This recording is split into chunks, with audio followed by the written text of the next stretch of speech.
एक तरफ Hindenburg report ने प्रधानमंत्री मोदी के मित्र अडानी पर खुलासा करके अडानी को घुटनों पर ला दिया और सिर्फ 2 दिन के भीतर ही अडानी के 4.17 लाख करोड़ रुपए डूब गए। दूसरी तरफ भारत का मीडिया दुनिया के इस सबसे बड़े कॉरपोरेट घोटाले पर कैसे रिपोर्ट कर रहा है, इसे जानना भी बड़ा ही दिलचस्प है। भारत में एक बड़ा वर्ग हिंडनबर्ग रिपोर्ट को विदेशी कहकर नकार रहा है, तो वैसे में यह जानना जरूरी है कि जब भारत के कुछ पत्रकार अडानी पर रिपोर्ट करते हैं तब उनका हाल क्या हुआ। क्या वाकई में भारत में ऐसी मीडिया मौजूद है जो अडानी पर खुलासे कर सकती है कि इसलिए हमें किसी विदेशी मीडिया या विदेशी रिपोर्टों की जरूरत ही नहीं है। एक दूसरा और महत्वपूर्ण सवाल ये कि एनडीटीवी क्या कर रहा है। क्या एनडीटीवी ने इस लाखों करोड़ों रुपए के फ्रॉड पर कोई खबर की या फिर पत्रकार रवीश कुमार की बातें, उनका इस्तीफा देना सही निकला? इन तमाम सवालों के जवाब टटोलेंगे आज के इस एपिसोड में। नमस्कार, मैं श्याम मीरा सिंह। जब से हिंडनबर्ग रिपोर्ट ने अडानी पर खुलासा किया है कि उन्होंने विदेशों में बनाई फर्जी सेल कंपनियों के माध्यम से अपने शेयरों की कीमतों को बढ़ाया है और लाखों करोड़ों रुपए का फ्रॉड किया है, तब से मनी लॉन्ड्रिंग के इस केस के बाहर आने के बाद से ऐसे लगता है जैसे ईडी वर्क फ्रॉम होम पर चली गई है। और सिर्फ ईडी ही नहीं, ऐसे लगता है भारत में आर्थिक घपलों की जांच करने वाले सरकारी संस्थान अपने अपने फोन बंद करके गोवा ट्रिप पर निकल गए हैं। कायदे से ऐसे मामलों में यह होता है कि जब भी कोई आर्थिक घपले का मामला सामने आए तो उसमें जांच बिठाई जाती है, सच्चाई सामने लाई जाती है। लेकिन जब आपका मित्र ही मोहल्ले का सरदार खान हो तो गैंग्स ऑफ वासेपुर में आपका कोई क्या बिगाड़ सकता है? फिर चिंता क्या? क्या कानून और कौन सी जांच संस्थाएं, क्या सेबी और क्या आरबीआई, क्या ईडी और सीबीआई, जब आपके मित्र हों आदरणीय नरेंद्र मोदी भाई। लेकिन सिर्फ भारत सरकार ही अपने सबसे बड़े चुनावी निवेशक अडानी पर चुप्पी मारे हुए नहीं बैठी हैं, बल्कि भारत की महान मीडिया भी ध्यान में मग्न ईसाई संतों की मुद्रा में चली गई है। भारतीय मीडिया ने जैसी पत्रकारिता की वो ये दर्शाता है कि टीवी मीडिया कंपनियों पर कितना आर्थिक और राजनीतिक दबाव है। जब विपक्ष की बात आती है तो हजार या लाख के मामले को भी घोटाला की तरह लिखा जाता है, लेकिन अडानी के मामले में पूरी मीडिया ही अपने गोदी धर्म को निभा रही है। मीडिया संस्थानों की डिक्शनरी से घोटाले और मनी लॉन्ड्रिंग जैसे शब्द गायब हो चुके हैं।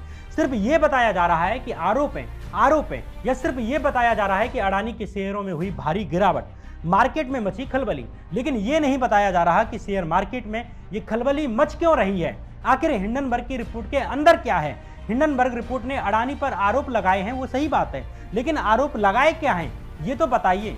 हिंडनबर्ग रिपोर्ट ने गौतम अडानी के भाई विनोद अडानी और रिश्तेदारों की फर्जी कंपनियों को लेकर क्या कहा है, ये कौन बताएगा? कितनी सेल कंपनियां अडानी ग्रुप के द्वारा विदेशों में स्थापित की गई, कितना टैक्स का पैसा बचाया गया, कैसे विदेशी फर्जी कंपनियों का पैसा अडानी की भारत स्थित कंपनियों में लगाया गया, स्टॉक्स की कीमतें बढ़ाई गई, कैसे भारतीयों को भ्रम में रखा गया और उनके पैसे अडानी ग्रुप में लगवाए गए, इन सब बातों को कौन बताएगा? क्या ये महज आरोप है?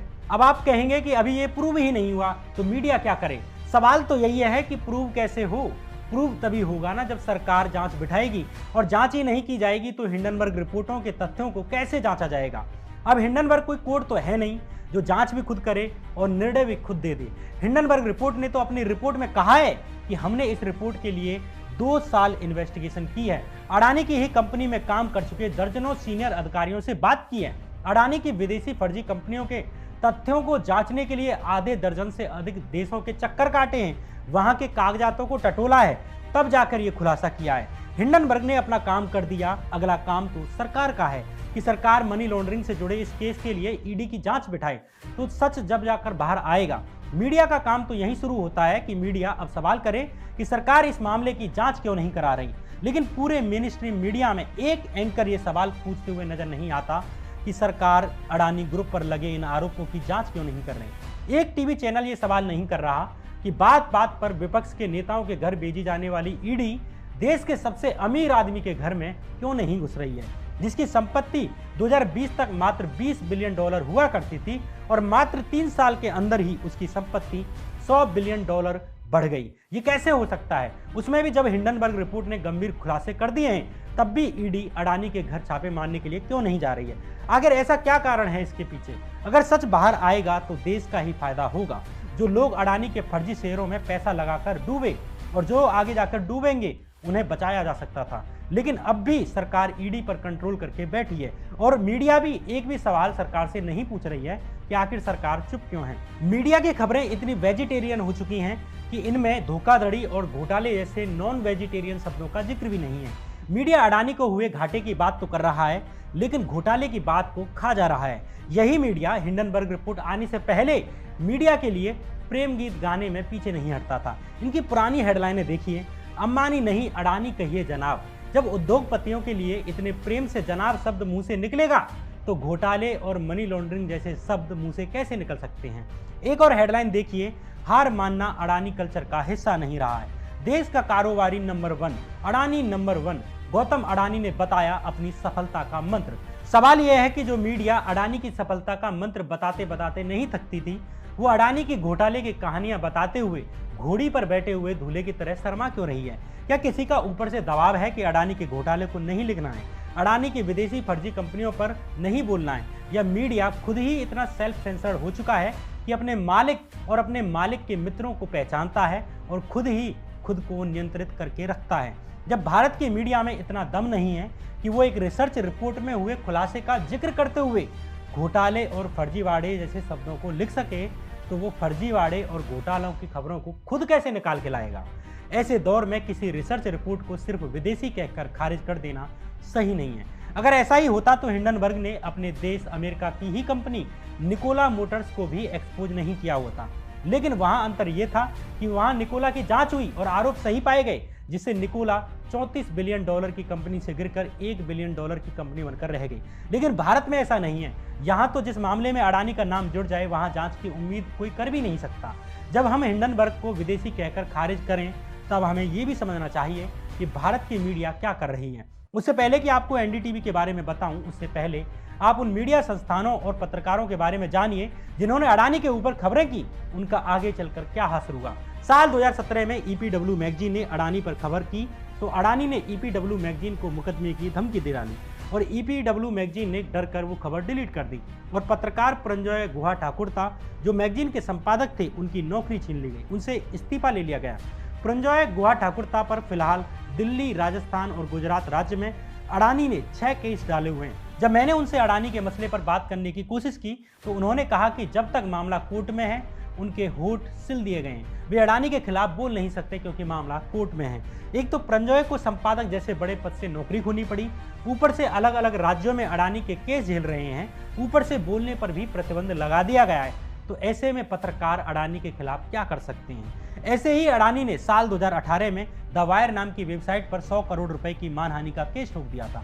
फिर साल 2020 में न्यूज क्लिक वेबसाइट पर केस ठोक दिया। फिर साल 2020 में ही एक यूट्यूब चैनल लोकतंत्र टीवी पर भी मुकदमा ठोक दिया। फिर साल 2021 में इकोनॉमिक टाइम्स अखबार पर मुकदमा कर दिया और फिर साल 2022 में एक फ्रीलांस पत्रकार रवि नैयर पर भी मुकदमा कर दिया। अडानी का ये रूटीन काम बन चुका है, इसमें उन्हें सरकार का भी सपोर्ट मिलता है। जिस वायर और न्यूज क्लिक वेबसाइट पर अडानी ने केस ठोके, उन दोनों पर ही, इन दोनों छोटे मीडिया संस्थानों पर ईडी ने भी छापे मारे।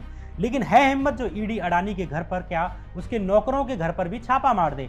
सरकार छोटी छोटी मीडिया वेबसाइटों पर ईडी भेज रही है, लेकिन देश के सबसे अमीर आदमी, जिसके पास देश ही नहीं बल्कि एशिया में सबसे ज्यादा संपत्ति है, उसके घर ईडी नहीं भेजती, जबकि असली माल तो उन्हीं के घर पर छुपा हुआ मिल सकता है। लेकिन ऐसा नहीं होता। साल 2014 से अब तक नहीं हुआ तो आगे कैसे हो सकता है। सवाल यह है कि सरकार जनता के हित के लिए है, साधारण निवेशकों के हित के लिए है, या सिर्फ अडानी के हित के लिए है। क्या भारतीय कानून अडानी पर लागू नहीं होते। खेल सिर्फ इतना नहीं है, अडानी को सिर्फ भाजपा सरकार, खासकर मोदी का सपोर्ट ही नहीं मिलता, बल्कि मोदी भाजपा के लिए काम कर रही भारतीय मीडिया का भी पूरा सपोर्ट मिलता है। सबको मालूम है कि वो सब एक ही इकोसिस्टम के हिस्सा हैं और एक ही मालिक के नौकर हैं। उसे सत्ता में लाने के लिए अडानी से लेकर मदारी बाबाओं को खड़ा किया जा रहा है। उनके प्रचार की जिम्मेदारी मीडिया को दी गई है। मीडिया कितना महत्वपूर्ण है इसे अडानी भी जानते हैं, क्योंकि सरकारी दरबारी मीडिया तो उनके साथ खुलेआम खड़ा ही था। इसलिए उन्होंने ऐसे मीडिया संस्थानों को खरीदना शुरू कर दिया जो सरकार की गलत नीतियों का विरोध कर सकने की स्थिति में थे, जो सरकार के दबाव में उतने नहीं थे, न सरकार से पैसा लेते थे। ऐसे मीडिया संस्थानों को नियंत्रित करने के लिए ही अडानी ने मीडिया में भी इन्वेस्टमेंट करना शुरू कर दिया। इस प्लान के तहत अडानी ने AMG मीडिया नेटवर्क्स की शुरुआत की। ये अडानी ग्रुप की मीडिया शाखा है।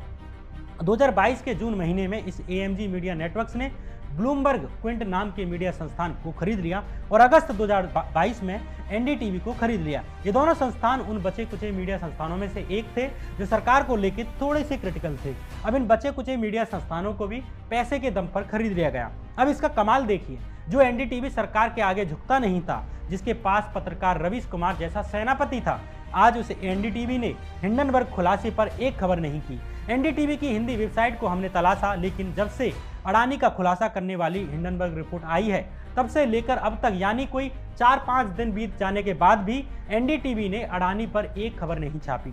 24 जनवरी 2022 को ही आई हिंडनबर्ग रिपोर्ट के बाद एनडीटीवी हिंदी वेबसाइट ने अडानी पर सिर्फ एक खबर की। वो खबर भी हिंडनबर्ग रिपोर्ट पर नहीं। उस खबर की हेडलाइन ये है कि अडानी ग्रुप अजरबैजान में पेट्रोकेमिकल और माइनिंग प्रोजेक्ट्स में निवेश पर कर रही है विचार। आखिर एनडीटीवी हिंदी को ऐसा क्या हो गया कि 24 जनवरी से 29 जनवरी 2022 हो जाने के बाद भी हिंडनबर्ग रिपोर्ट पर एक भी खबर नहीं की, एक भी सूचना भी नहीं दी कि ऐसी कोई रिपोर्ट आई भी है। अब बताइए कैसे कहा जाए कि भारत की मीडिया स्वतंत्र मीडिया है? ऐसी मीडिया जो आप तक घोटाले के खुलासे की सूचना तक नहीं आने दे रही, जिससे 4.15 लाख करोड़ रुपए का मामला ऊपर नीचे हो गया, वो मीडिया खुद घोटाले की खबरें कैसे निकालकर आपके सामने लाएगी?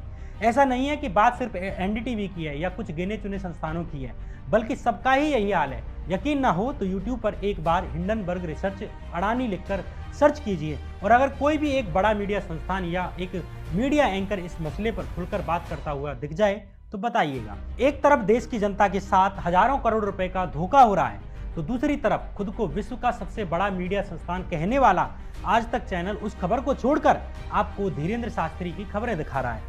ऐसा नहीं है कि यह हाल सिर्फ आज तक चैनल का है, बल्कि एबीपी न्यूज जैसे संस्थान का भी है। इस पर खबर करने से पीछे हट चुके ये चैनल बड़ी ही सफाई से इस खबर पर चुप्पी साधे हुए हैं, क्योंकि इन सब संस्थानों के ऊपर एक आदमी का चाबुक है। उस आदमी का नाम तो आप जानते ही होंगे। इस आदमी के ही मित्रों को रवीश कुमार ने गोदी सेठ कहा था। गोदी सेठ और मोदी सेठ के हाथ में ही गोदी मीडिया का रिमोट है, और यही रिमोट हिंदुस्तान की आज की सच्चाई है।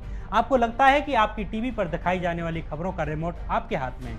बहरहाल ये कहानी थी गोदी त्रिमूर्ति की, जिसके शीर्ष पर गोदी सेठ और मोदी सेठ बैठे हुए हैं, और उनकी भी गोदी में गोदी मीडिया खिल रही है। अगर गोदी मीडिया ने आपको नहीं बताया कि हिंडनबर्ग रिपोर्ट के अंदर क्या है, तो आप मेरे चैनल पर इस रिपोर्ट के अंदर के खुलासों को देख सकते हैं। लिंक कमेंट बॉक्स में मिल जाएगी। फिर आऊँगा कोई कहानी लेकर, तब तक के लिए नमस्कार।